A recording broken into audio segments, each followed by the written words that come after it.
everybody, welcome back to the Sound Old Podcast. This is the first episode in like 7 months, don't worry about it. This is episode 6, I think. Probably, yeah, let's say it's episode 6. Something like that, yeah. My name is Ross, as always, hasn't changed in those months. But I'm back, and I'm joined today by my good friend Greg Kovash. Hello. Of Manic Mannequin and August Underground fame, both of which we will get to shortly. Looking forward to it. How you doing today? Sir? Yeah, pretty good. Go back from work, came here, have some fun. Shooting the shit. Yeah. I think the last episode we did was the fucking Christmas episode. Yeah, it was so fun. But yeah, if you're listening to this episode, and listen to this first and then go listen to the Christmas one, because that was amazing. That was the most organized thing I've ever done in my fucking life, I think, and it was basically a piss up. It was a lovely festive fucking piss up. Yeah, it was great. Organising 4 musicians to get into one room is a feat. Yeah, when it's not band practice or a gig, trying to get those 4 to meet up, it's basically impossible. It is a task. But anyway, moving forward, Greg, how did we meet, Greg? Well, it happened. It was like 5 years. So it was a long time ago now. But yeah, we because we met before that at the AMT Society. There's Audio Music Technology Society for anyone who's uneducated. Our society at uni, Anglia Ruskin Uni. Shout out. Woo! Yeah. But yeah, we met there. But when we actually properly met was when you were doing your dissertation project and you needed songs to record, and I had songs to record. Yes, yeah. But I couldn't really record them, and you just booked out the studio, and I think we did a couple of sessions. Yeah, that was the 1974 EP. From Manic Mannequin, I think. And I ended up joining the band later. Yeah, it was literally a couple of months after that. Yeah, but you played. Apart from a couple of the drum tracks, I think you played everything on that EP. We just knocked it all out in the studio, and I handed that in as part of my coursework, and it was awesome. I got a good grade for that, so thank you. It's all right. Thank you for starting it and kicking that off as well. Yeah, those were songs that I wrote. I'm just trying to do the math now. A couple of years before that, some of them I wrote when I was sort of 16, and I was kind of sitting on them for a while. Which is something that kind of became my creative process. Yeah. I think in general, like I do that now. I still have loads of songs from my teenage years that I'm still sitting on, just waiting to get better at music, to finish them. You have to let these ideas brew for a while sometimes before you know exactly what you want to do with them. Yeah, absolutely. I think that was actually one thing I wanted to talk about today. This whole idea of having to finish projects, and I think a lot of people get guilty when they don't finish projects and have like some beats that they've done and just saved and not touched again, and there's some weird like guilt around that I feel a lot. Yeah, I'm definitely sort of victim to that. That's very true, because it becomes this almost like burden, right? Yeah, if there's enough projects that you haven't finished, quote unquote. Yes, I think it's just kind of how we're, not to get like too deep into that, but how we're conditioned, or the way we need to be in sort of everyday life. You go to work and do your job, and it has to be done. But I think with music, it's good to leave it. Like we did, I'm kind of jumping ahead here, but we didn't do Morpheum and Pestis. Yeah. With Manic Mannequin, and that was, Pestis is yet unreleased. That was actually one of the songs we recorded the drums for in that session for your dissertation. Oh shit!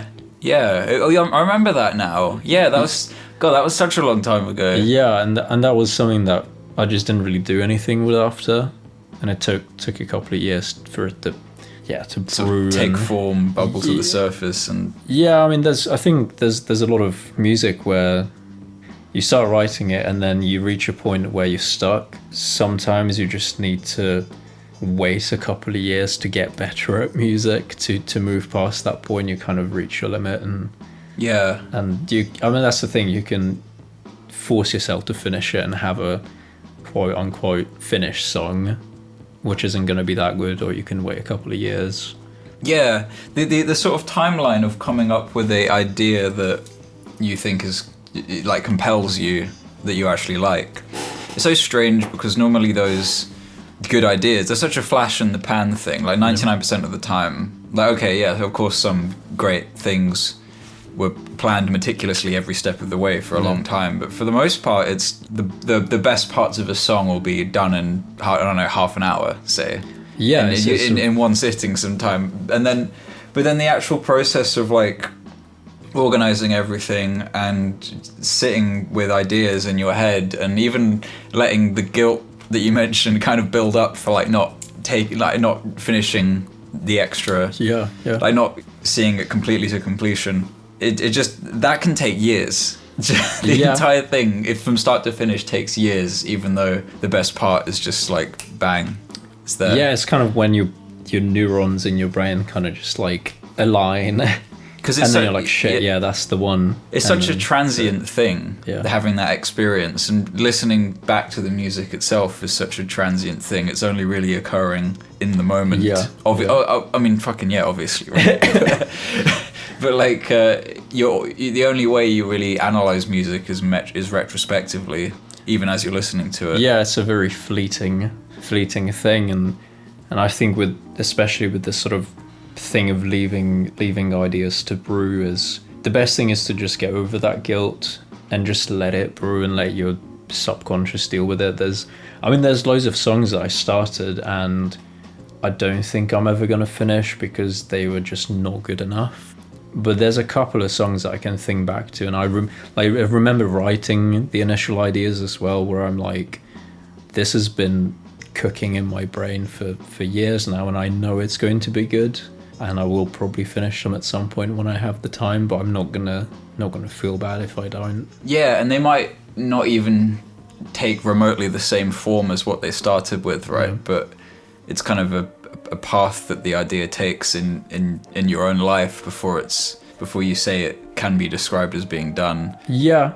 I mean, even just like when it's done is such an abstract. Yeah, that's time, I don't even know how to phrase that. Yeah, it's like that is abstract. You know, it's like you can work on a song forever and it won't be done unless you say it's done now and get it out. But I think that's also just a very personal thing of like what's done to you. Is it like, I've done everything I could with this piece of music? I mean, if you release it, if you're a musician, if you've been doing it for a while, you know, chances are you release some song, even if it's half finished, it's probably going to be good in the grand scheme of things. Like, if you know how to write songs, then it's gonna be good enough for people to listen to it. Be like, yeah, that's a song. I can recognize that being a song.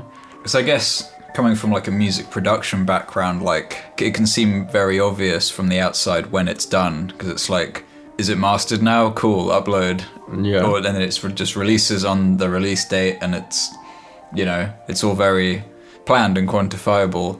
But what if the song evolves past then? What if you start playing it differently live? When's the song done in that sense? It's never done.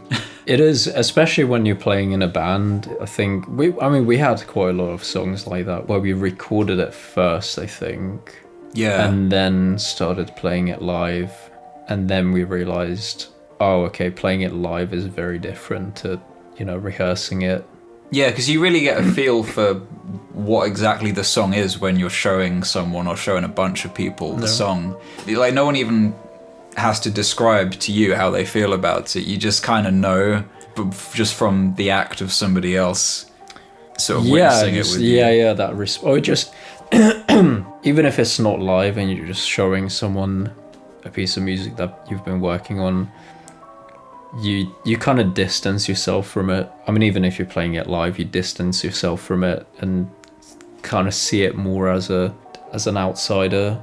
Yeah, you kind of empathize with the person listening to it, and you just immediately know, like, because I've done that before, and it's like, oh, this is bad. Yeah. This is like, this idea, I don't actually like it. I liked it for like some specific reason whilst I was making it, and then I'm like, hey, dude, listen to this. And it's like, oh yeah, no, actually, do something else now. But it's still good to get that idea out there and to go through that creative process. You should never like stop yourself when you're trying to create something, but taking it for a test drive with somebody else is always beneficial, because then you also know if you do like it. Yeah, like, that's it's part reaffirming of it, sometimes. Yeah, I think also because when you are making music, and especially, sort of in the modern age when you can record it really easily and record a demo really easily, what I find is even if I've recorded stuff, half of the song is still in my head, and like I listen back to it, but there's bits that my brain kind of fills in.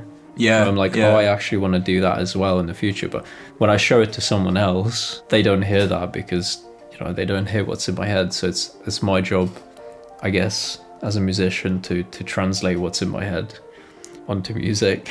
Yeah, exactly. As best as you can to convey that information to other people. So all you're really doing is kind of, you have this abstract idea in your head and you kind of interact with the material world. Yeah, it's I generate this weird representation of what was in your head. Yeah, because I think I suppose with visual arts, you sort of imagine a painting that you want to paint and you can do it, and depending on your skill, you can make it close enough to what you imagined it as. But it's probably a lot easier for other people to visualize it, or to just like understand what's going on in the painting, and whether it's good or bad is a different thing. But I think with music, because it's an abstract thing that doesn't look like anything, it's hard to put it in the material world, and just it's a form of communication. Yeah, is what I'm getting at. So in the same way that you want to say a fucking word, and like a bunch of bones in your head just move about. It's like, and these windbags in your chest push out some air, and you explain what was going on in your head just then. It's the same thing. There's that kind of structure to it of like, okay, this is how we understand words. Yeah, cool. So we very briefly explained how we met, and then talked about the sort of human condition. Yeah, we've known each other for a long time and been involved in many projects together, so excuse us for tangents here and there. Yeah, I mean, it'll be fun for you to edit out, I guess, if you... Oh, I'm leaving that in. Yeah. So, hang on, what did we talk about? Yeah, so how we met. Yeah, so the Manic Mannequin 1974 EP, we did that, and I got a good grade for it, and that was great. And then I joined the band. I think you asked me to sort of do a couple of gigs, because I'd my old band, which I'm sure I've mentioned in previous podcasts, Meet Me at Dawn, was my sort of first band, and I was in that band for a few years, including whilst I was at uni. But that band disbanded, and then I very quickly sort of joined Manic Mannequin, was kind of welcomed into the fold. Because we played your last gig as Meet Me at Dawn. So Manic Mannequin supported you guys, and then literally shortly after that, I joined. I stepped in on bass. Yeah, it was because you helped out for a few gigs, and then you kind of just stuck around. We started writing. I think we started writing together. That was a big thing, because you'd already had written a few of the tracks on the album. I know Dustbin. Yeah. You'd written, and Bleeding Sky. Bleeding Sky. Yeah, because that was something Sky. Yeah, that was because that was the first sort of B-side single that I released as Manic Mannequin. But again, those were songs that I've written before, and I recorded those. They're still on Spotify. So, and on any other streaming platform. So if anyone's interested in, both the album version and the original versions. On Spotify. So it's cool to see. I mean, when I look back at it, it's a bit cringe, because listening back to those old recordings that I made and I mixed and stuff, I have higher standards now. But it's cool to it's like when you remember something really stupid that you said when you were a teenager. And it's it's not really stupid okay. though. I mean, it's your work. It's how you got here, But at the same time, it's it's normal to grow apart from your art as you move away from it in time. I think there is something poetic about the fact that those were the first songs released as Mannequin, but they were also on the last release. Yeah. We started writing, and if I recall, the first 2 tracks that we sort of wrote together was Windowmaker and the one that was in Drop D that I'm forgetting the name of. I should have read up on this. Oh, Werewolves Die? Werewolves Die, yeah. I'm so bad with names, dude. I knew Bleeding Sky was something sky, and I knew Werewolves Die was something to do with wolves. Even though it was songs we wrote. But yeah, so we kind of... I remember you and me jamming out the riffs to those, and then we sort of brought them into the band, which included the 2 of us and our very good friend Harry, by the way. Bless up Harry, drummer. He was a good one. He was. He's still with drummer. Us. Oh yeah, no, he's not dead. He's just off to doing more serious things. Yeah. But Harry, shout out to Harry. He was on the Christmas episode. Hell. Oh yeah, he was. Sure. Well, you listener would have already listened to the Christmas episode because Greg told you to do that when you started listening to this one. So welcome back. There you go. But yeah, Harry, brilliant drummer, brilliant singer, excellent guitarist as well. It's just an all-round cool guy. Hell yeah. Yeah. He was, yeah. So and then how did the rest of the songs kind of come about? So we had, trying to think. Yeah, so it was the 1974 EP, then we had Goddess of Plenty. Of course, yes. That was that same summer, so we recorded the EP, and then that summer, was it that summer? Yeah, it was. Yeah, we did those quickly. 2018. Yeah, and those were like the songs that I was sort of mentioning earlier as well, where we sort of recorded them and then started playing them a lot more live, and that's when we were like, it's different, but we've recorded these already, and recording is a long process, so... Yeah. We had decent representations of the songs as they were in that moment, and yeah, so those 2 songs were Goddess of Plenty and Broken Boy, which was the sort of B-side, but it came first. I think that was my idea. I don't know. It was... the B-side was first in the track listing. I don't know. I thought it would subvert expectations. It was kind of cool. I thought it was cool. I think it made more sense. Like, it just sounded better. Broken Boy leading into Goddess of Plenty, but I think Goddess of Plenty was the more cool song. Yeah, there was a more punchy sort of bam. Because we did a music video for Broken Boy, which was a lot of fun to film. Because what camera did you use for that? Oh, just this. So I have this. Sorry, my chair is squeaking, but I have this video camera that I believe my parents got for their wedding as a wedding gift. So that was a year before I was born. And we just use that. It's just like a digital video camera with little cassettes that you then have to take to the wherever you get your film developed. Yeah, those long gone places. Yeah, you pay them like 25 quid or something ridiculous, and they'll turn it into a CD. That was like a DVD. That was like fucking thousands back in the day as well. Yeah, yeah, back in like the 1800s, when they used to film with these video cameras and they had to take them to convert it to DVD. Yeah, you walk in with your fucking tapes and like fucking disposable cameras and that, and like some man in a suit and like a top hat smoking a pipe, and he's like, "Good day, sir. Would you like your tapes developed?" Yes, please. Excellent. Would you like some opium whilst you wait? Oh no, thank you. I'm riding my penny farthing. the big wheel ones. The one with the big wheel and the little wheel. Yeah, and I can't. I already had my morning cocaine, so I must run. Cocaine? Don't you know everyone's doing crack these days? I'm always behind, Just add baking soda. This is all going on whilst he's developing your fucking... Yeah, it's just, you can just, with his pipe, you just mix it with some baking soda and you have twice as much cocaine now. It's like, oh, I don't think that's how it works. So, no, trust me, I'm working with all these chemicals all day. I'm sniffing them all day. I know what I'm talking about. I'm of sound mind.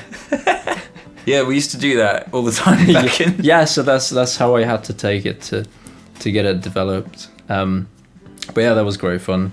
We did that in the recital hall of Anglia Ruskin. We got some cool lighting and yeah, it felt like we were watching it back once we'd edited it, and it felt like looking at something from like a long time ago, but it was us about 4 weeks ago. Yeah, it was which like is interesting. if we were in the 90s. Yeah. The 1890s. If we were born in the generation we were supposed to be born in, man. Damn it. People always used to say that, like on like YouTube comments and that when we were kids. It'd be like, "Oh, I was born in the wrong generation," and it's like, and I used to feel like that when I was a 13-year-old because we were like around the age of 13 in like like the early 2010s, and there was a lot of that going on with kind of like 90s nostalgia, and then us being like I'd all the music I listened to was like from the 90s and early 2000s, so I'd always be like, oh, I should have been this age but like 10 years ago, and now I think like nah. No, I'm happy now because otherwise we'd be fucking pulling up on 40 now. Yeah, no. I feel like that's not really a thing with like younger generations now though. I've not really seen anyone say that really on like YouTube and TikToks and shit. I think that's good because it's a more interconnected sort of society now. Kids nowadays don't even want to be born in a different generation. Kids these days, they're all content and happy. Goddamn. They're probably not though. We just like went through like 5 recessions and a pandemic. I always thought it was interesting that. Because my sister's just a few years younger than me, and when I was like 13, fucking everyone got Facebook. That was just what you did.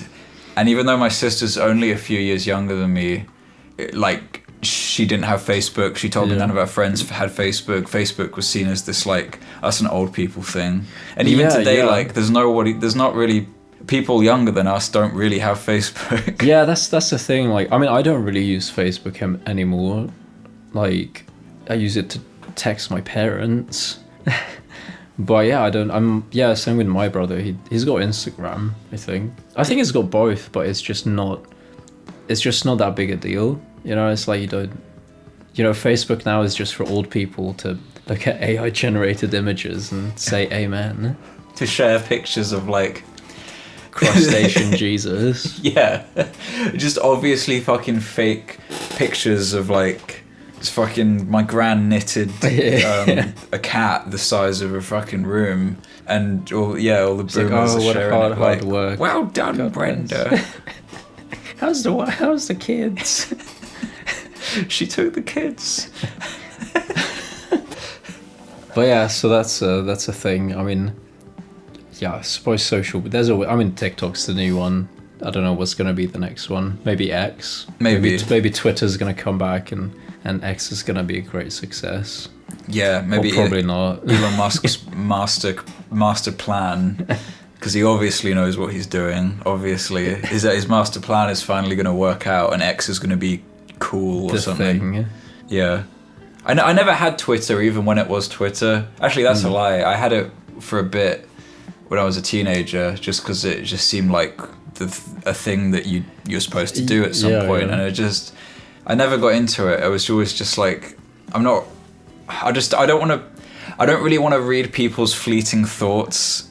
Like, I feel like I've always liked Instagram because it's a bit more, not that like there's like emotional depth to an Instagram post like necessarily. I need to look at pictures, Yeah, I like having like there's a consistent stream of fucking imagery because I can't read good and I like to look at pictures. Yeah, like. It makes sense. But it's more deliberate. Making a fucking post on Instagram, that is more deliberate than tweeting some hilarious shit joke that you just thought of. Yeah, it's just... I don't know, Twitter really allowed people to talk shit. Yeah. I think like that's the whole purpose of it, is that you like say stupid stuff. Even Facebook, you could upload pictures, and I mean I guess you can on Twitter as well. But that was kind of the thing with Facebook. You'd like write a little post and you post a picture with it, and then Instagram was like, humans like looking at things. Yeah. Let's just make it all picture based. And then TikTok just took it a step further, and it's like 15 seconds is probably Twitter span like of tipped the balance too far in the other direction. I'm with you there. Instagram's kind of an intermediary between the two, but I do love Facebook, even though the website itself is broken as hell for some reason. It's like one of the most valuable. I mean, I don't fucking know, but I assume it's one of the most valuable companies ever. Yeah. And it's just like the actual website sucks, but I do love it because I don't know. It's just scrolling through your friends that from when you were a kid who are now just like. It's now just like some guy who just overshares, and he'll make a status that's just like, for fuck's sake, angry face, and then there'll be some comment from some girl that's like, you okay, hun, XX, and then he'll just reply like, message me, X. And it's like, fuck yeah, dude, that rules. Yeah, what I do like about Facebook is all the Facebook groups. Yeah, they're just so chaotic. It's so good. It's like, I don't know, I guess it's a bit like Reddit, just to also mention Reddit. Yeah, it's like a disorganized version of Reddit that is actually tied to your identity. Which just makes it more fucking cool, I think. Yeah, it's like if you spout hate crimes, then you take it like a man. Yeah. Rather than hiding behind the anonymous Reddit logo person. I might just be making this up, or it might just be something stupid or I read, but like apparently there's a number of comments or something of like how long it takes for Hitler to get mentioned in any comment section of any post. Is it like the chance that he will be mentioned and then kind of how fast he's mentioned? Yeah. It's like how many comments does it take for Hitler to get mentioned? And does it turn out that it's unrelated? A high chance and it's quite fast? Usually it's... I can't remember what it was. I'm not going to look it up now. I'm probably not going to look it up later. So, if you're listening, just look it up and tell me how I'm stupid. But I swear that's a thing. I love the like context of like extremely fucking heated debates and like you're like just on the internet and like it doesn't matter whether it's anonymous or not apparently because people still do this. But you'll make references to extremely fucking serious things. Yeah, it's like and you'll be arguing about like your opinion on some bullshit celebrity. Yes, it is crazy. Like you wouldn't do that in. I say that, but I have seen a lot of people do that in real life as well. I think because when you sort of meet people in real life, you filter them out. You know, you meet people who are like-minded. Yeah. And on the internet, you see all sorts. But I have been in situations where, you know, I've seen a lot of people who just like, you know, it's like that one guy who shows up to the party uninvited and it's like starts talking shit. He wants that kind of stuff. Debate with you, and you're like, dude, I'm chilling. Yeah, it's like, dude, I'm busy right now. But it's like people like that is what the internet is. Yeah. I mean, it's great. I love it. I think it gets a lot of hate, and loads of people are like, oh, you know what the internet has become. It's like, nah, dude, it's fucking sick ass. It's like, yeah, people are like, oh, it's fucking bad for your mental health. Fucking level up, bro. Yeah, get in the meet me in the fucking comments. Yeah, it's like, just, you know what would make you feel a lot better if you just went and bullied some kids. You know, just go cyberbully some kids, it'll sort you right out. Did you ever we talked about this recently, but we'll talk about it again because it's funny. Did you ever play Who Can Get Banned from Club Penguin the Fastest? No. It was so awesome. I think maybe I find it more funny than it actually is because when I was a little boy, I had a Club Penguin account. Club Penguin, if you don't know what it is it was like a social media game where you play as like a cartoon penguin and play mini games and that. Build an igloo rather, and it's gone now. But I had an account on it when I was a kid, and I got banned for saying the word cunt, just because I don't know. I just like went up to some other penguin and called him a cunt because I just learnt that word, and I got banned. and like this warning message came up with this stupid orange penguin kind of giving you the side eye, saying like, you have been banned for 365 days because you said cunt. And I was a kid, so I was 8, and like I was banned for a year. That was like a huge chunk of my life, and I felt stricken with guilt. And then I got over it, and then fast forward years later, yeah, my mate Ed was like, oh, we should like make Club Penguin accounts and see who can get banned the fastest. And I was like, okay. And yeah, I think he got banned before me. He got banned in like 45 seconds. It took me like a solid minute and a half. That's you just amazing. go up to like what are probably younger kids and just being like, oh, you fucking stupid fucking bleep bleep penguin. So what is that pink? Yeah, it's like the Pingu voices. They're made up penguin language, but every like few words, it's just like. It's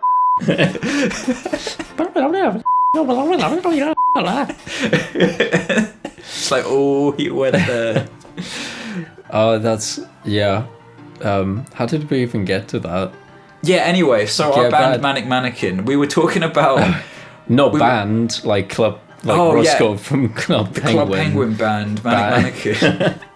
Yeah, that was. So we did the Goddess of Plenty single and the B-side Broken Boy, and then we were doing the album, which we've already sort of started talking about a while ago now. Yeah. But what were we up to? Yeah, so I think we were talking about sort of writing songs and then performing them and then recording them, as opposed to recording them really quickly, which is what we used to do. Yeah, I think that was very, very evident with Goddess of Plenty.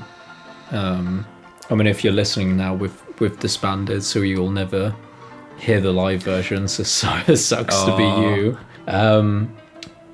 But yeah, I think when we started writing the album,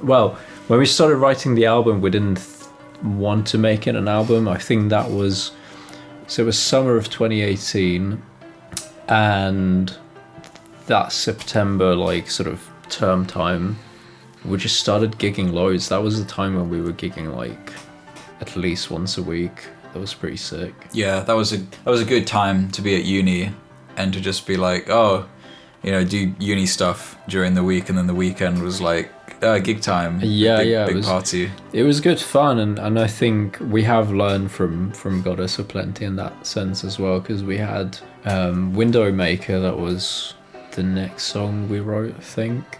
Yeah. I think we touched upon that briefly, because I was saying I remember us writing that together, and we wrote the riffs, and then we started jamming them in band practice, sort of finalised the song, then made sure to perform it a bunch of times before going into the studio. Because it's probably also worth mentioning that we at this point had started recording the album. We sort of recorded the songs as we went, and sometimes we do one song, sometimes we do the songs as a pair. I think for some of the songs we did like three songs at a time even. And then so we kind of carried on that process, and it kind of went roughly sequentially as you go through the album in terms of when we wrote the songs. I think we moved a couple around here and there. But I think at the very end we kind of listened through it and arranged stuff so it makes. I mean, because that was the thing. So it was 2018, and then 2019. Start of 2019 is when we're like, okay, let's actually like think about how we're going to release this, and we just wanted to do an EP. I remember that being a thing. Yeah. And then it kind of got upgraded to an album just because we started writing and performing more songs. Because there was obviously the single Broken Clockwork, which Chris France did guest vocals on. Shout out to Chris France. And there was other songs that kind of came along later, like Indigo, which was always one of my favourites. It was kind of the big prog rock epic. It's like 7.5 minutes or something, and I think that's still one of our most popular ones on Spotify. I sometimes have a look on Spotify for artists. That was such an amazing one to perform live, just because it just fits so perfectly into the set. We'd always kind of do it towards the end, and it has this kind of long period, long but like not too cumbersome period of like these kind of loud, quiet moments, and then it just like bangs straight into the second half, which is just a few minutes of just pure grooving. Yeah, and people love that shit live, and the groove just kind of keeps building and building, and that's my favorite flavor of music. Yeah, that was the thing with Indigo that I was surprised at, is how long it was, but how well received it was, even when we were playing it live. Yeah, that people still had the patience to listen to it at the end of our set, or sort of near the end of the set. So that was cool, and I think Indigo especially, that was a song that was initially two different songs. So there's a clear first and second half, and those were two songs at the start that I was just trying to think I know what it was. So because I had the idea for the first half, and then I had the idea for the words in the second half and the kind of that verse section, but they were at that point they were two different songs, and I was like, why don't we mix them together? But I think the only way we managed, because the second half is just one idea, it's just one theme. Yeah. So I think that's why we just put the two together and kind of play them back to back. It just felt really good having this slightly abrupt but very clear transition. Yeah. Because it doesn't just go straight into it, it just kind of cuts out, and then it's just you playing the groove on guitar, and then me and Harry kind of coming together, and it was just awesome. It was fun. Because people who hadn't heard it for the first time, it kind of struck them a bit when they saw it live, and it was just this big transition, and we were like, no, fuck you, this is what it's going to be. And everyone just started. There was a few gigs we did where everyone was just like jumping up and down to the groove, and that was just awesome. That's some of my favorite gigging memories. There was one, I think it was in the Portland, where we actually had a circle pit. Yes, for that one. That was awesome. That was great. And I think especially because a lot of people thought the song ended in the first half, because there was that little break, and musically it kind of, because it didn't resolve, but I think I just played the last chord and let it ring out, but it doesn't resolve. I can't remember having listened to it in a long time.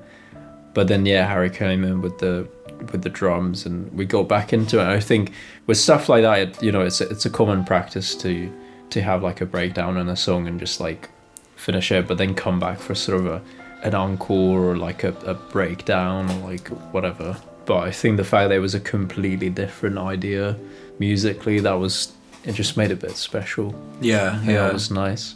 And then we did the last song, which was Kubler-Ross Model. Yeah. And that was I say last song, it wasn't the last song on the album, but it was the last one that we wrote together, and that was one of my favorite recording experiences ever, just because it was so different to anything I've done before, and it's something I'd personally like to kind of do again, where the whole song is just kind of based on a single groove that again evolves over time, but we wrote that thing fast. We wrote that thing in like a matter of that was like as a band. It was in the studio. That, I mean, I suppose this really is the other side of the sort of argument that we had at the start of this podcast. Yeah. Where we're like, oh, you can just leave songs and let them brew, let them cook. But yeah, Kubler-Ross Model, we went in. So we had 2 studio days. We went in on the Friday when we had,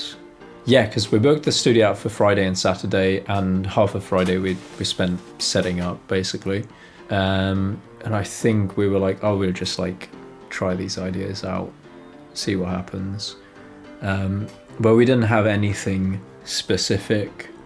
We just had you had the riff, you had the bass riff, and we knew that we wanted to do a sort of a key change in the second half. Yeah.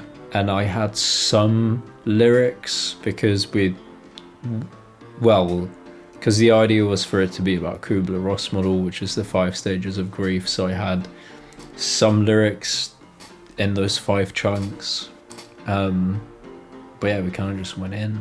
We just went in and did it, and it took a bunch of takes, but it was great. It was great because we obviously knew when we'd got it, we did the take. The whole thing, apart from the guitar feedback, was done live, by the way, including the vocals. Yeah. And that was just to like even the vocals are great, and it's great because we're all in the same room together, so you're shouting over the drums, and just for the vibe of the song, that works so well, because the song is about struggling really hard against this like it's sort of tidal wave, just this like pure symphony of denial. And it so that worked great for the song. But it was, I remember recording it, that take specifically, because we were looking at each other like, yeah, this is the one. And it's great knowing that whilst you're doing it, like, this is the take, and just confidently being like, that's the song. And yeah, then we just recorded a bunch of guitar feedback for ages with like effects pedals, just twiddling the knobs and that, and I just sort of sampled that and built up this wall of noise that comes in towards the end of the song. And I would just love to do something like that again, because it was so it was just also quick but also involved and just very almost tactile as a process. There was no like, oh yes, we're going to approach this professionally and do it in chunks and fix things in post and make everything all very crystal clear. There was none of that. It was just like three dudes in a massive fucking recital all together.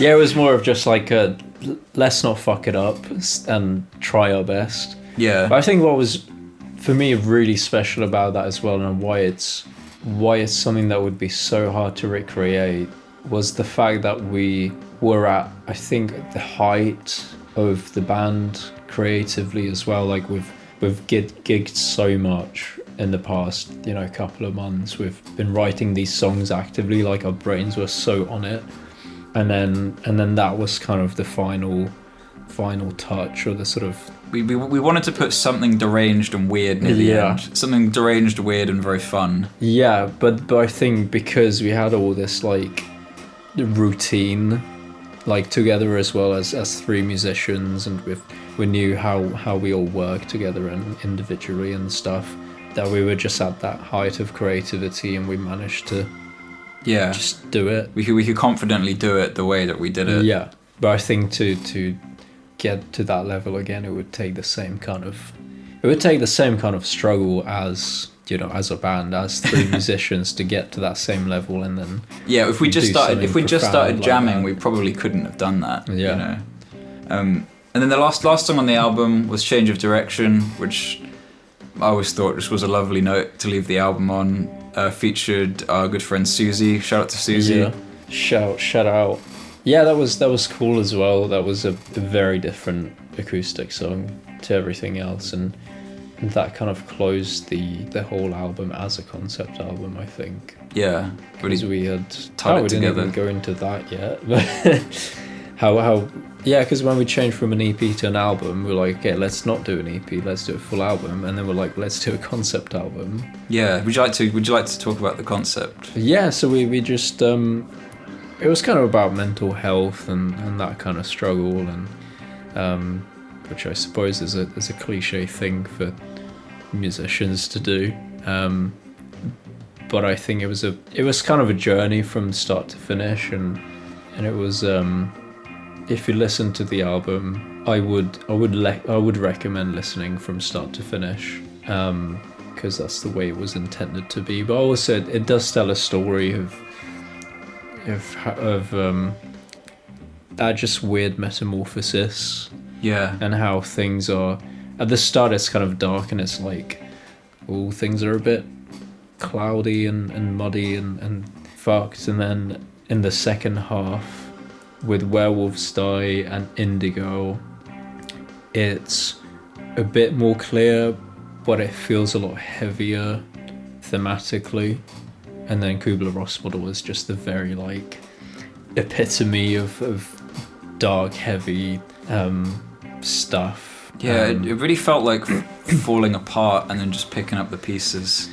But then I guess because the end of Kubler-Ross Model was by its acceptance, I think, supposedly. But I think that fit really well to then have an acoustic song as like as a last note to say like, it's all cool, it's all okay.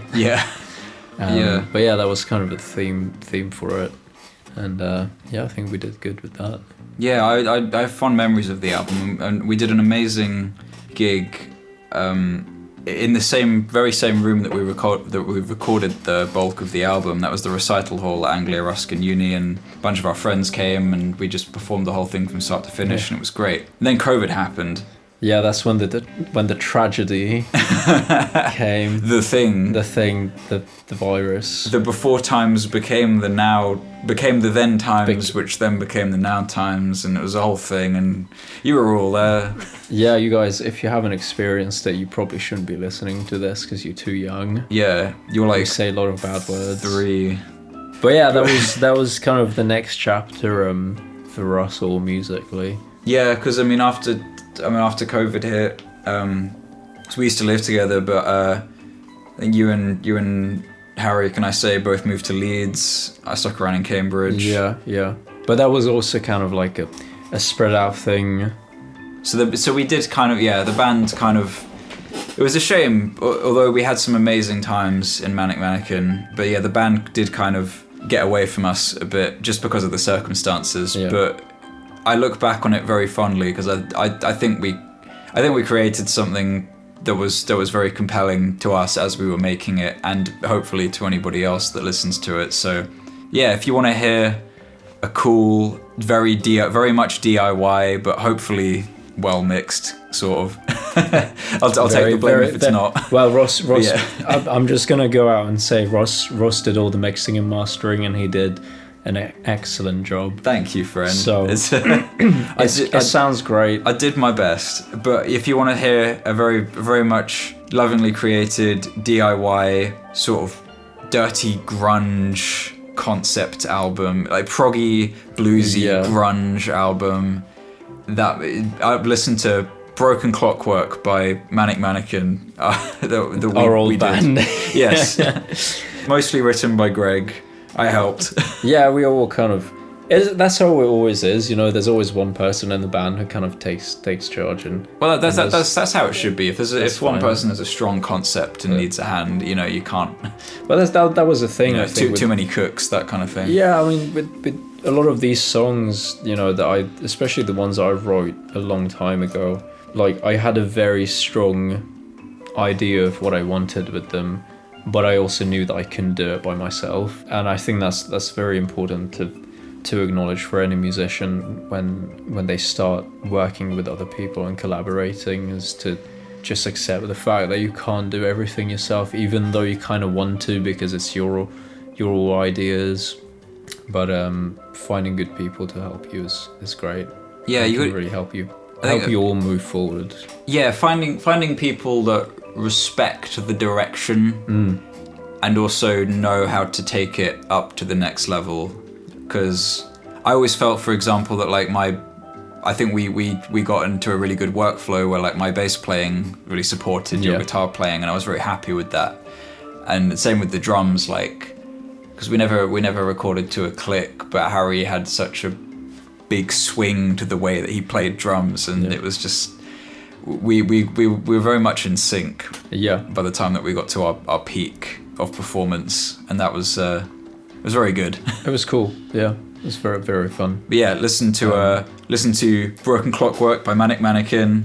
It's our album, and we worked hard on it. We worked very hard on it, and it may be kind of a thing of our past now, but it was a grand old time, and hopefully you'll have a grand old time listening to it. You kind of just had to be there, but I think that the thing with this as well, you know, it's a process. Like, it wasn't just about the album; it was about the 14 months that we spent making it, and that was most of the fun. So I think if whoever's listening to this now then goes and listens to the album, that will give a bit more insight to it. Because when you listen to the album, it's like it's an album. I guess it's again what we spoke about earlier, how when someone else listens to your music, they're not gonna hear what you hear, but when you have a little bit of insight to how they were thinking, what they were doing. Yeah, so I mean, obviously there's more albums than ever that you could possibly be listening to, and it's fine if you choose not to listen to ours. But if you're feeling some psychedelic, spacey, bluesy, grungy, heavy grunge, proggy, you might enjoy yourself. You might like it. Yeah, so after Manic Mannequin, we kind of went our separate ways a bit. Stayed close, of course. Yeah. we had lived together, so and then we moved It was away. yeah, we couldn't get that far. Yeah, and you were in Leeds. I think I came up to Leeds once or twice actually, and we did a couple of gigs in Leeds, I think. Yeah. And then we did another one in Cambridge after the kind of pandemic air had cleared a bit, and we were able to do that again. And then we kind of called it quits on Manic Mannequin. But you have been up to your own endeavours in your project, which is called August Underground. August Underground. Yeah. Shout out to August Underground. He's here. It's me. Yeah, that was fuck. Yeah, that was kind of a weird time because we finished the album, we released it, and then it was literally the next week that the pandemic hit. Yeah. Well, that it was officially the pandemic and lockdown and everything. Yeah, because we were hearing about lockdown as we were like planning the gig, and we were like, oh shit, something's coming. Yeah, But because we didn't run the gig during lockdown, just to be clear. Yeah, we were being safe. In fact, I'm usually a bit overly cautious with these things. I remember because we had the release on, it was actually Friday the 13th. Oh yeah, March 2020. Yes, yeah. Yeah, and then I think lockdown was the 19th of March. yeah, it was something like that. And then the day after, I played a different gig with 6am Saint, and then the week after, I was feeling like sick, and I had all the symptoms, and I was like shit. But it was nothing official then, so it wasn't. There were no tests. It was just like, if you have these symptoms, stay at home. And I was like, fuck, okay. So we had a 2-week quarantine together. Yeah, which we was did. Fun. Yeah. And yeah, I was finishing my dissertation at the time as well. And that's when we wrote Pestis, which we have mentioned earlier. Yeah, which has become you can talk about how that feeds into August Underground later. Actually, yeah, that was because we wrote. So that was a song that we recorded the drums for back for your dissertation, and I was like, that's perfect because Pestis was going to be about the Black Death, the big plague. And I was like, okay, that's actually perfect timing, not to milk the pandemic too much because it was horrible. But I was like, we can do that. Pestis is yet unreleased. I don't know if we're going to do it. We're probably going to do something with it at some point. I think we said. But the sort of idea with that wasn't about. So it wasn't going to be about the plague. It was kind of how people reacted to it. Obviously, the plague doctor imagery is sort of common knowledge, but the thing with that was what really got me into the idea of Pestis was that these plague doctors were actually sort of charlatans. So they weren't actual doctors; they were just these dudes who went from village to village and gave herbs to people to heal them. But obviously, that didn't help. Yeah, but, so this is historical. This is a historical thing. So I'm just going off on a No, tangent. sure, go by all means. But they weren't like. I guess reading about things like plague doctors and stuff, you kind of look at it from like this modern perspective of like quantifiable qualifications and that sort of thing. But I mean that makes sense, right? That actually they were just going around with fucking flowers. Yeah, they were ripping people off, and I thought that was really interesting because they, at the time they could just go from village to village, and people couldn't really communicate. Well, they did, but historians don't come at me. But news moved slowly. Yeah, it was a lot slower, and they could just move village to village and claim that they could heal people, and then get their money in and move on, and then. By the time they left, everyone else died. But they couldn't do anything because, he was gone. That's smart. Yeah, that was... That's really smart. Yeah, and that was really interesting to me, and especially during the pandemic when there were loads of scams going around. And I thought, oh, this is just like in the plague.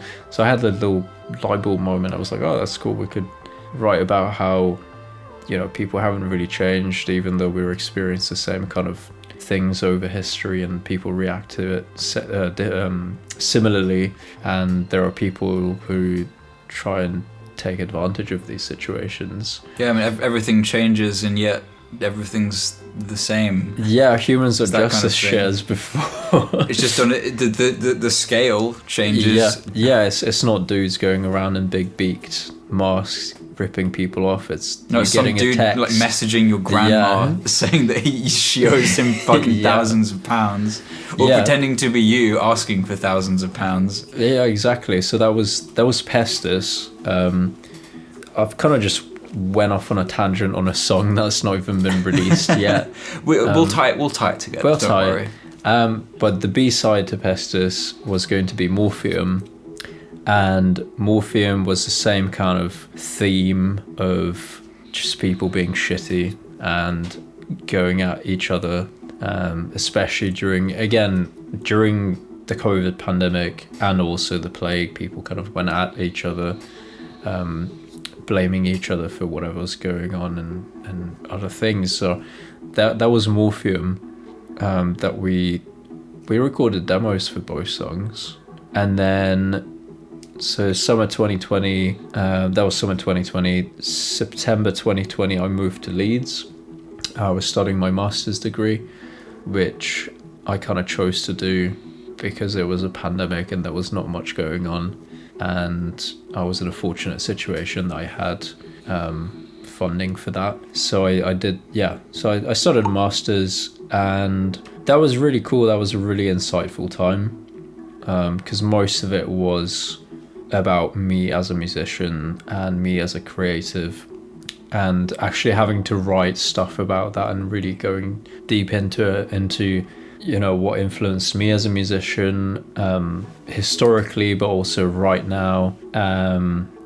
And for the final dissertation I had to write, I think it was like half an hour, 40 minutes of music. And for that I thought, you know, all that I've learned in my master's about myself and stuff that I like, I wanted to write a industrial metal EP. And the reason I wanted to do that is because industrial metal and industrial music was something I was really into from sort of my teenage years, and it was an opportunity for me to actually explore that, because I've always played sort of guitar-based music and bands and all that stuff. So I figured I'd try it, and I did a lot of music with that, a lot of experimental stuff with recording random noises and sampling them and actually using those noises to then create the music around it. So whatever noise I recorded, like printers, washing machines, doors, all that stuff, it gave the basic rhythm and sound, and then I wrote stuff around it to like complete it. Yeah, kind of using the world around you to construct your idea. Yeah, and it was cool because when you write music, you know, if you're a guitarist, you take out your guitar, you write your riff, and you're like, cool, I came up with that thing where I kind of took that and made it into a real piece of music. But with using noises like that, I found that you don't have as much control of the sound itself, and what you do have control over is what you put around it.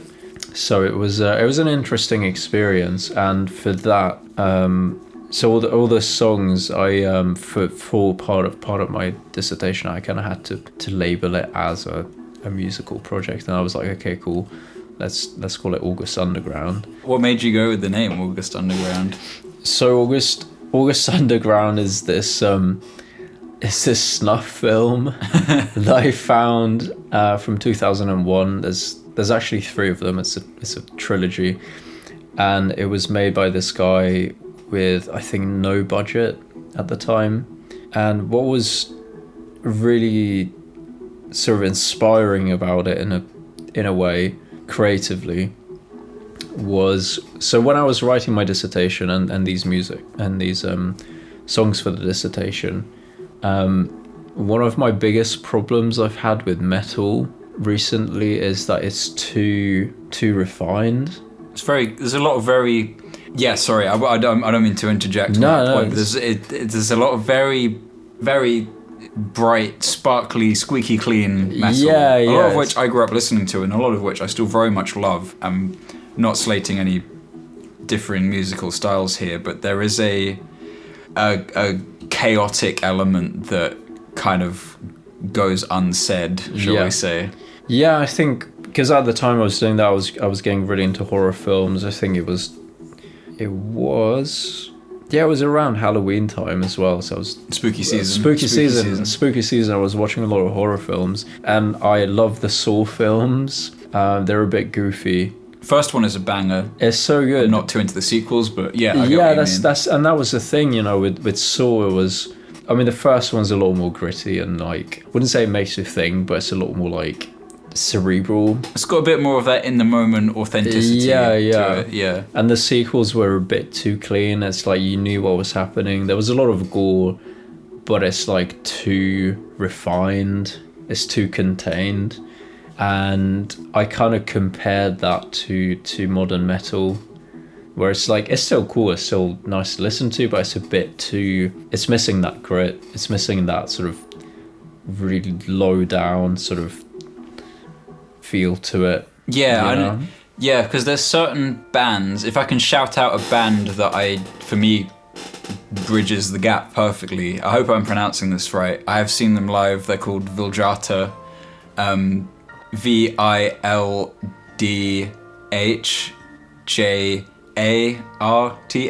Their production is immaculate. It's very cleanly mixed. Brilliant. Their guitar tone is disgusting in the best way possible. So it's still, it's this wonderful symphony of chaos, and just the way that they write riffs is like, it's difficult to find repeating parts. It's almost like the entire song is one big phrase. So it's not lacking in this like gritty, unnerving chaos that comes out in the composition. But I will say, I think that mixing a more conventional metal tune in a really squeaky clean way, there is an artistic disconnect there. Yeah, it's what that's. So I get what you're saying about seeing this more, I guess, maybe limited but more artistically true to one's vision horror movie, and then comparing it to like these very clean, gory horror films that doesn't really add up. Yeah, it's weird because I mean, the way I'd compared it, sort of in my head was if you listen to like, I don't know, like Disturbed or like Slipknot or whatever, and it's like, you have lyrics like, the darkness inside me is, coming out and whatever. It's like, it sounds like a 14-year-old on fucking the internet trying to be edgy and cool. I still like those bands, it's fine, but it kind of had that kind of feel to it where it was like trying to be too edgy. And then August Underground, the film, is basically kind of a found footage type thing, and it doesn't have a storyline. It's just these two guys going around and filming themselves commit horrible things. And what was really scary about it is, I mean, I wouldn't recommend watching the films, but because it's sort of on a camcorder, there's a couple of scenes where it's just these two guys going out to a metal gig, or just going out to the shops, or like just doing normal things, but then when they go back to their houses or whatever, they do these horrible fucking things to these people in their basement, and it's all kind of, it seems unscripted, and it has that really dark, gritty tone to it.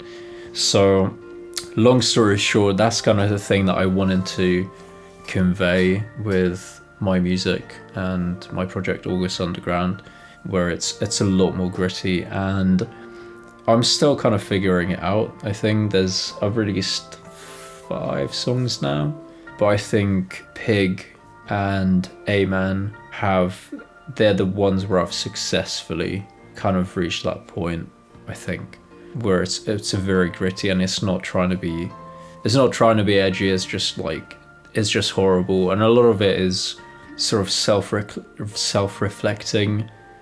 Pig especially is about the singer, or sort of me, realizing that I've done horrible things or said horrible things to people. Hopefully not quite as horrible. No, yeah.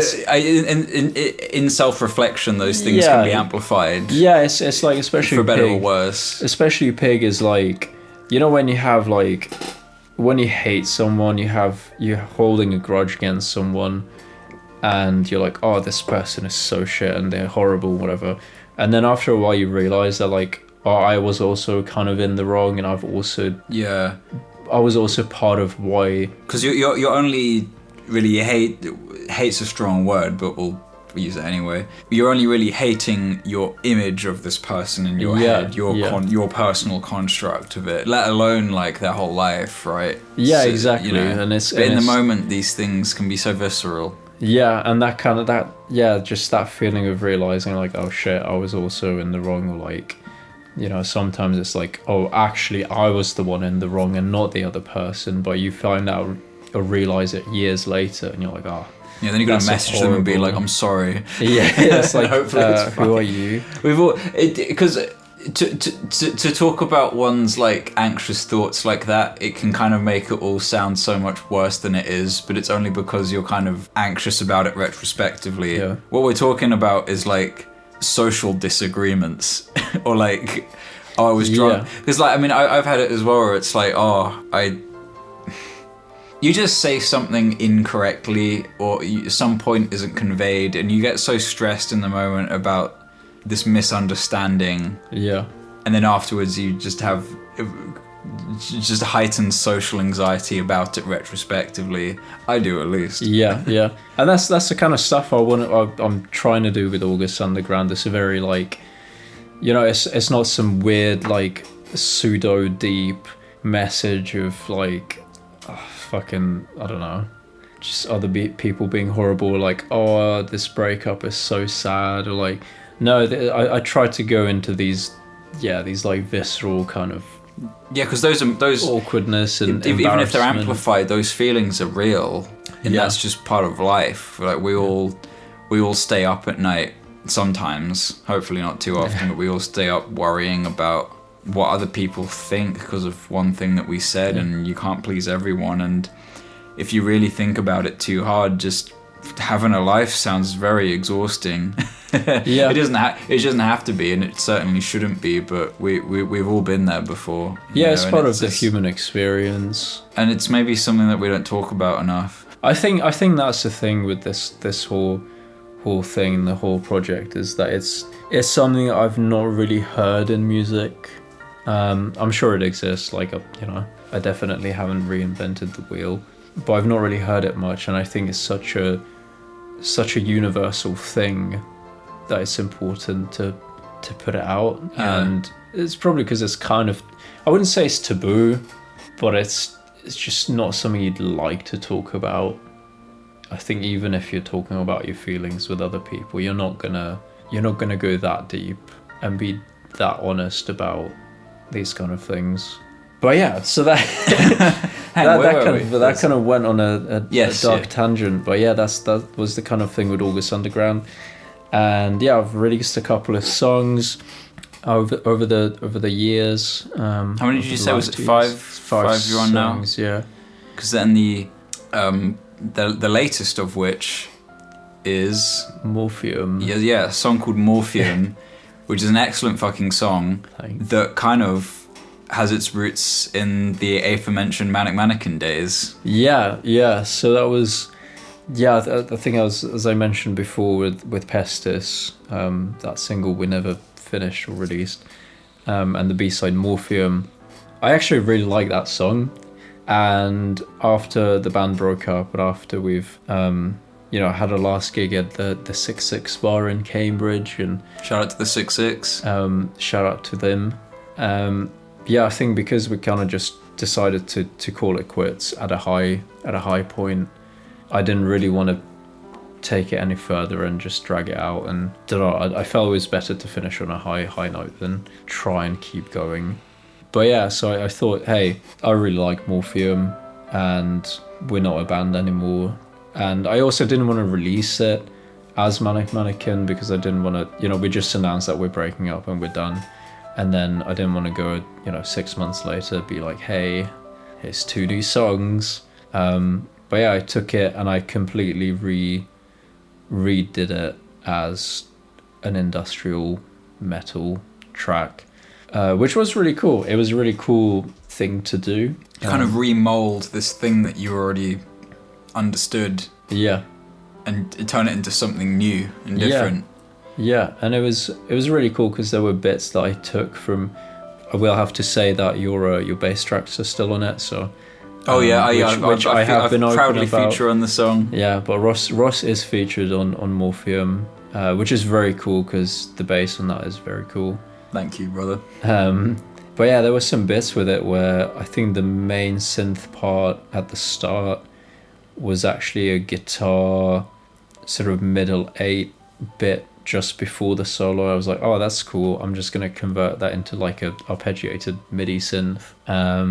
Most of the structure is still the same. I just added some more sort of effects and soundscapes, and yeah, that was a thing that I released on the 3rd of April. Yeah, and it's a fucking excellent song. The direction that you took it in, it was such fun for me to listen to, just because it was like, oh, I remember kind of doing this, and now, but it's this completely different, totally fresh thing now, which you've completely reworked. And it's amazing, and it fucking slaps, first of all. Thank you. The sort of little journey it takes you on in just a normal, fairly normal song's length. It's very impressive. Yeah. So yeah, go listen to Morpheum by August Underground, or alternatively, there is a visual element actually to this art piece, which I'm very interested to hear your process with. If you want to take it from the top. Yeah, so the music video for Morpheum, that was fucking long. I want to start with saying it's very impressive that you pulled off what you did. It really is, because anyone who's dabbled in any of the art forms, the visual arts that Greg has done here will know it takes a long time, and you did all of it. Yeah, it was all me. So basically what happened with that, so I finished the song last August-ish, and I've always really liked music videos. I always thought they were really, really just cool. I was really into the Foo Fighters in my teenage years. Excellent videos. And they have such good music videos. But I think with music videos, and also as a band when we did ours, that was a pretty lo-fi, no budget thing of us just playing and it being recorded with the video camera. But actual music videos with sort of storylines and stuff is a whole different box of frogs. It takes a long time. It's usually expensive, takes a lot of people. I work a 9 to 5, so I have very limited times. I've been using my weekends. I took a couple of days off to do it. It was after Christmas. But yeah, it was, I finished the song and I thought it would be really cool to do a music video. And I'm really into, not so much anymore, but sort of making dioramas and models, usually like World War II tanks and stuff, and just getting into the details and doing all that. So I thought, let's do that. Let's make a set, but small. Also because I don't have a lot of space in my house, so it was a perfect option to make it a small scale music video.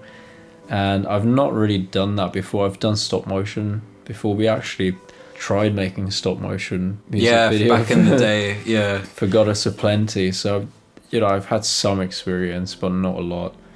And yeah, it was sort of, I started last September. I released it April of this year.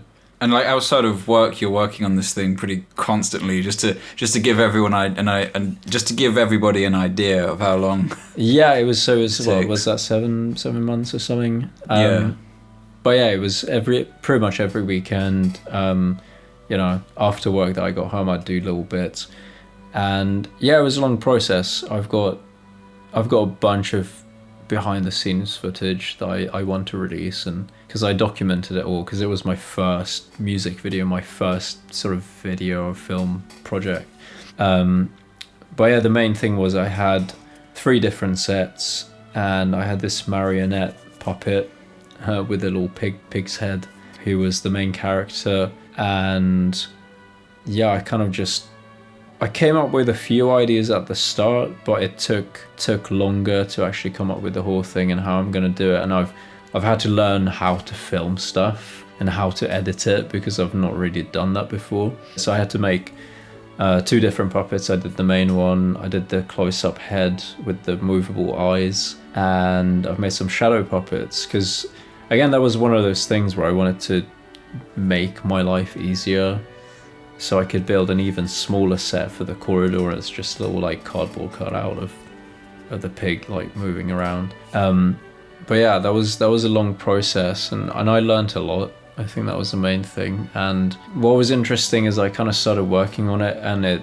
kept going on, and it was around Christmas time where I had to like say, okay, let's make a deadline for this, because I can work on this forever. Yeah.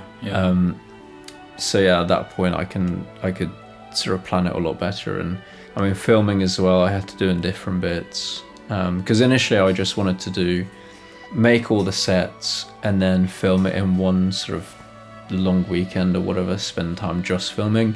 But then I quickly realized that I don't actually have space to have all the sets built, so I cut it into 3. I had the main warehouse, the corridor, and the church, which was the longest to build, and I filmed all those individually, like a couple of weeks apart, put it all together later. But I think the difficult thing with that was that I had to make sure that all my plans were pretty on point, and I knew what I wanted to do. Like, it's a lot of storyboarding.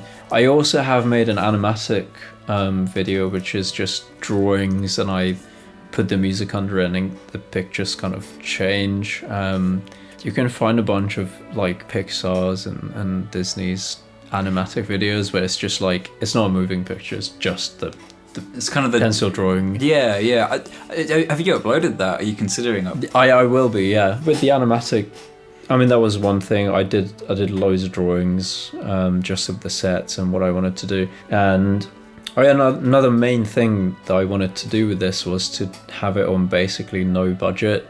I think I spent maybe £50 on it, which was mainly super glue, a lot of super glue, a hot glue gun, and paints. And that was it, and everything else was all recycled. Because I've got these amazing pictures that you've sent me. The picture will be of a like packing material for something.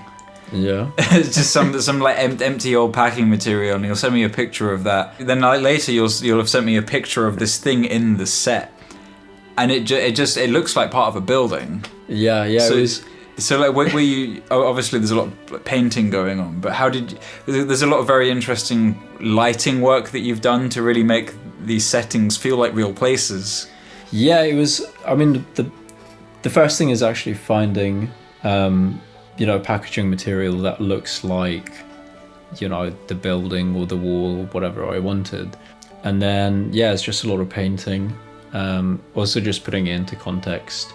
It changes their appearance, and especially with painting, a lot of detail work with sort of like shadows and just like bringing out edges.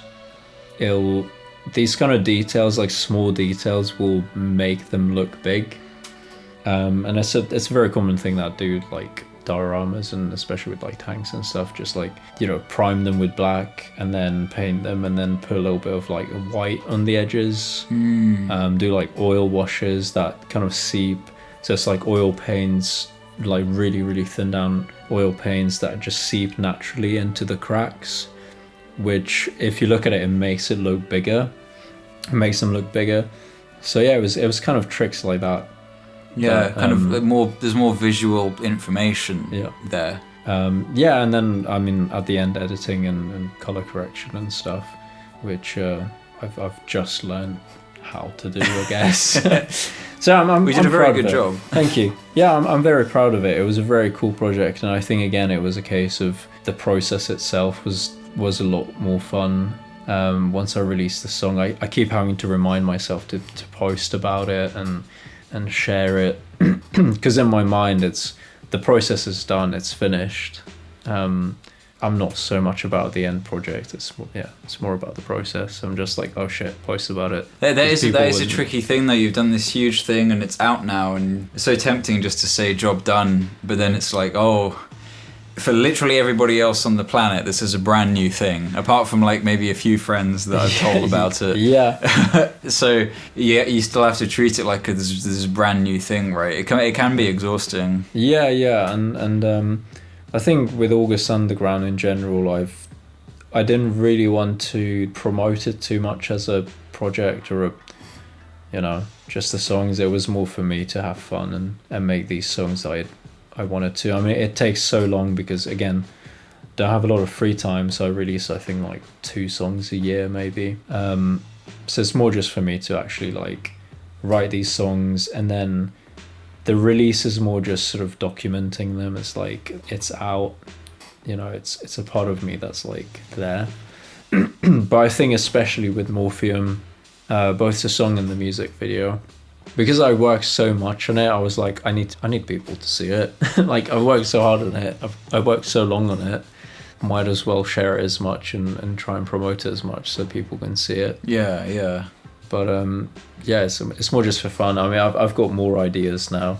Now that I finished it, even before I finished, I was like, oh, I've got a cool idea for a next music video, for a next song with these kind of things and miniatures and prosthetics and shit that I'm just into.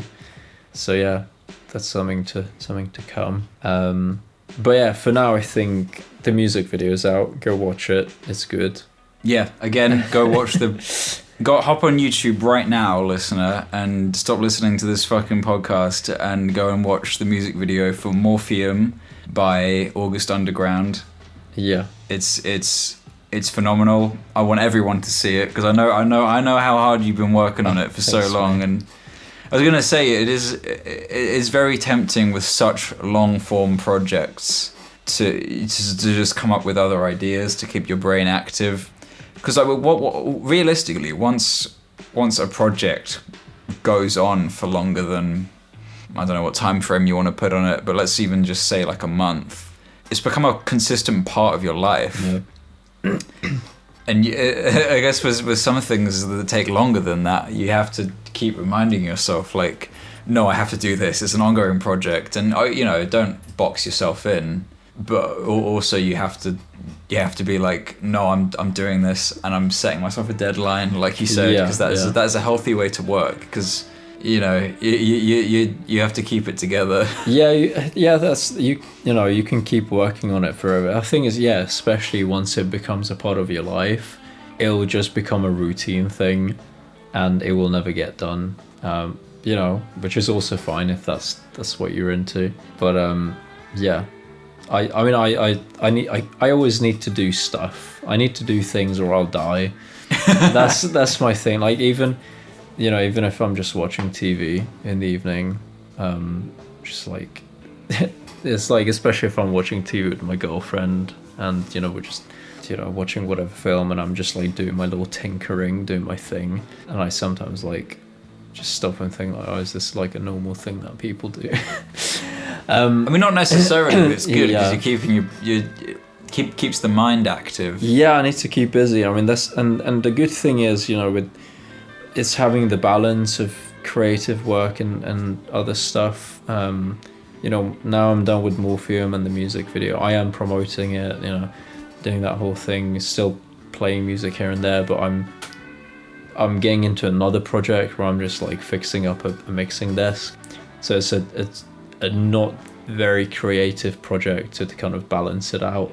Yeah. I need that kind of balance, and then I know in a couple of months I'm gonna get really deep into music again, or take a step back and do something else. But then when the time's right, it'll come to you. But yeah, another thing that I will be doing soon is I'll be releasing the animatic for Morpheum, so that'll be out. That'll be hopefully interesting, and I just have a shitload of behind the scenes footage that I want to actually edit into little clips of how I made the music video, and I'll probably have 3-4 different videos about that with a lot of footage. I mean, I always do these little projects or bigger projects and I never really document them, but with this I was like, oh, I'm gonna film the video, but I'm also just gonna film the process and see how it's done, because that's also probably interesting to some people,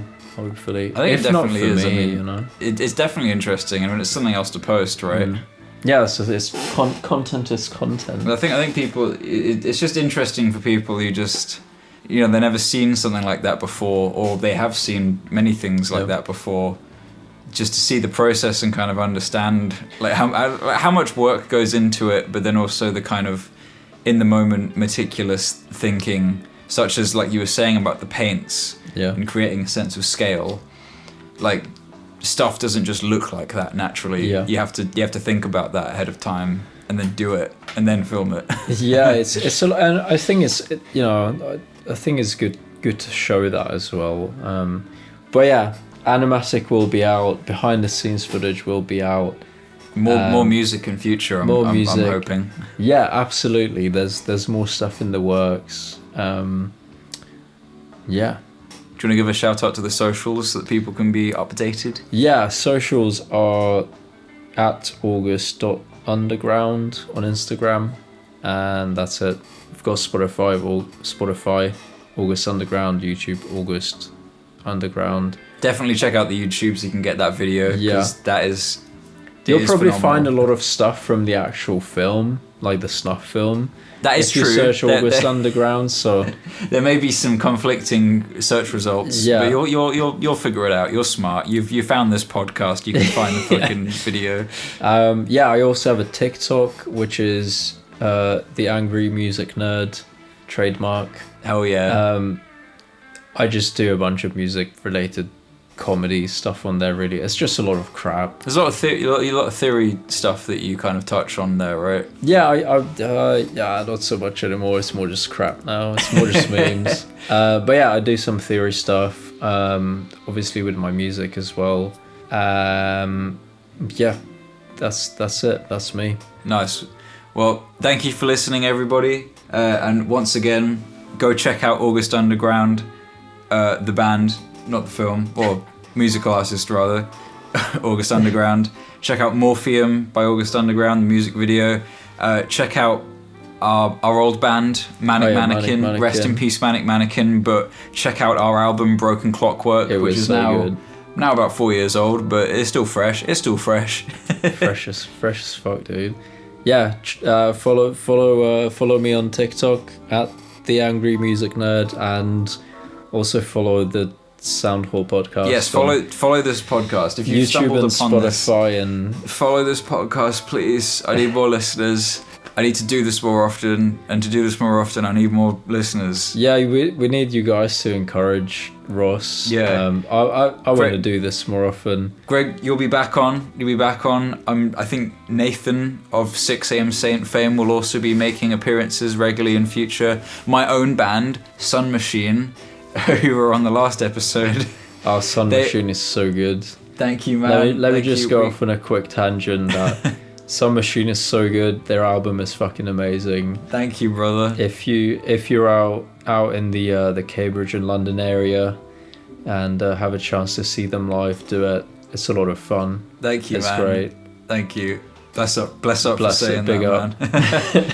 But yeah, check out August Underground, the artist. Check out Manic Mannequin and check out Sun Machine. Fucking God bless. Jesus loves you. Don't stay up too late and be kind to your parents. Bye.